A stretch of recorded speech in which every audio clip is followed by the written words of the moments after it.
Bonjour et bienvenue sur la chaîne de Madame Couder, la chaîne qui vous explique la physique simplement. Et si vous voulez encore plus d'aide, n'hésitez pas à aller voir en description, je vous offre des bonus. Dans cette vidéo, on va explorer une bête bizarre, mais qui est tellement utile en mécanique, le vecteur vitesse. Mais qu'est-ce que la vitesse?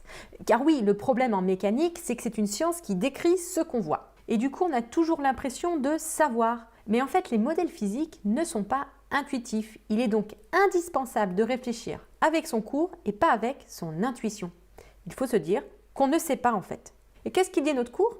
Il dit que la vitesse, c'est une grandeur physique. Mais une grandeur physique un peu particulière, parce que si on regarde bien, une vitesse a une direction.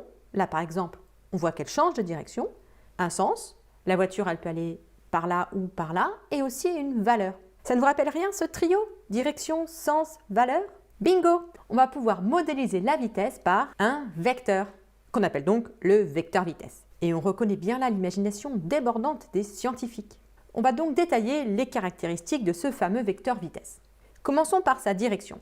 On va simplement prendre la tangente à la trajectoire. Donc ici, ça ferait comme cela. Son sens aussi, on va faire simple, ce sera dans le sens du mouvement. Donc si le mouvement se fait comme cela, on va prendre le même sens pour le vecteur. Il ne reste plus que la valeur, l'intensité du vecteur. Ça sera très simplement la valeur de la vitesse. Mais attention parce que c'est un peu plus compliqué que ce qu'il y paraît au premier abord. En collège, vous avez appris que pour trouver la vitesse, on applique la relation V égale D sur delta T. Et si jamais vous avez appris V égale D sur T, je suis désolée de vous apprendre que votre cours était faux, hein, en bas c'est bien delta. Et cette relation vous donne en fait la valeur de la vitesse moyenne. Or la norme du vecteur vitesse, ce n'est pas la vitesse moyenne, mais la vitesse instantanée. Et oui, derrière le mot vitesse, il y a en fait deux grandeurs physiques très différentes, la vitesse moyenne et la vitesse instantanée. Imaginez que vous partez en vacances en voiture. Vous faites Paris-Deauville, trajet de 200 km en 2h10. Si on applique la relation du cours, ça fait donc une vitesse de 200 divisé par 2,17, puisqu'on met ça en heures, ça fait 92 km/h. Maintenant, si vous regardez le compteur de vitesse, au moment où vous traversez par exemple Étreville, vous pouvez lire 130 km/h. 92, 130, c'est pas vraiment la même chose. En fait, ici, 92 km/h, c'est la vitesse moyenne, la vitesse qu'on a donc en moyenne sur le trajet. C'est-à-dire que je mettrais 2h10 à faire le trajet si je roule tout le temps à 92 km/h. Mais en fait, on ne roule pas tout le temps à la même vitesse. Il faut s'arrêter pour les feux rouges, les péages, laisser traverser des enfants et tout et tout. Dans l'autre sens, quand l'autoroute est fluide, on peut rouler à plus de 92 km/h.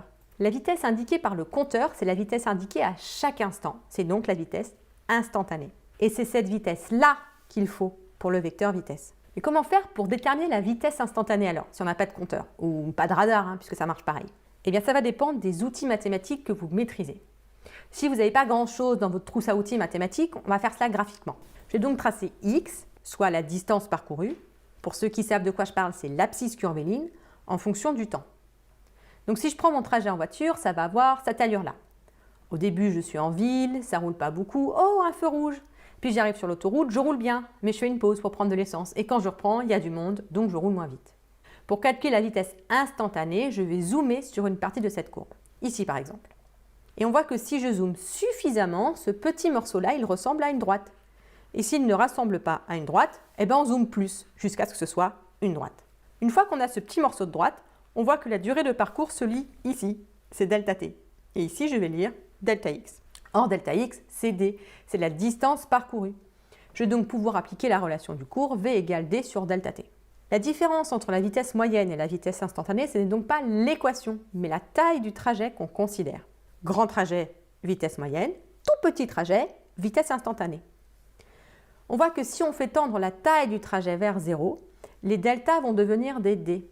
On obtient donc V égale dx sur dt. Et voilà l'autre façon de calculer la vitesse instantanée.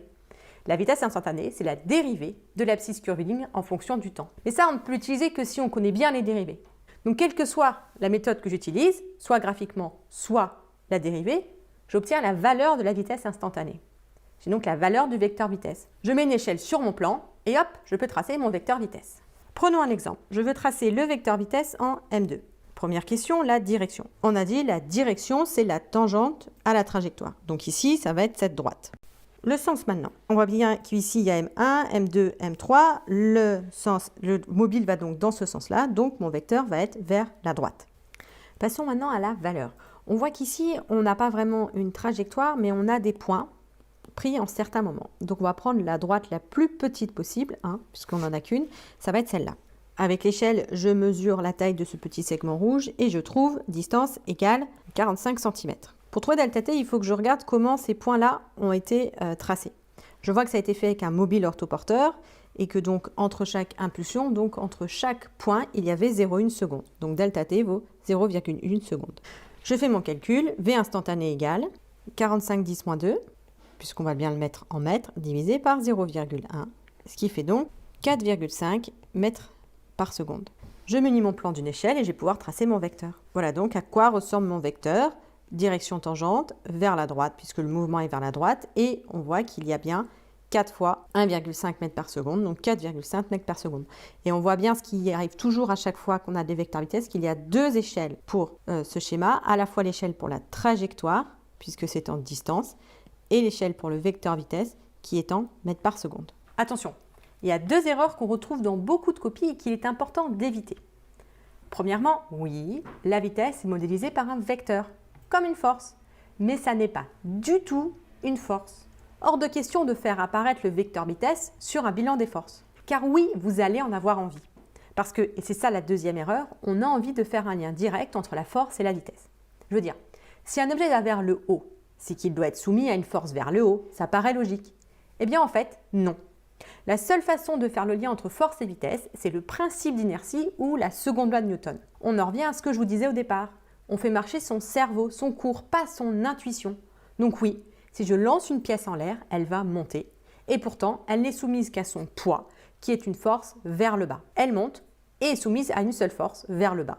C'est parfaitement normal.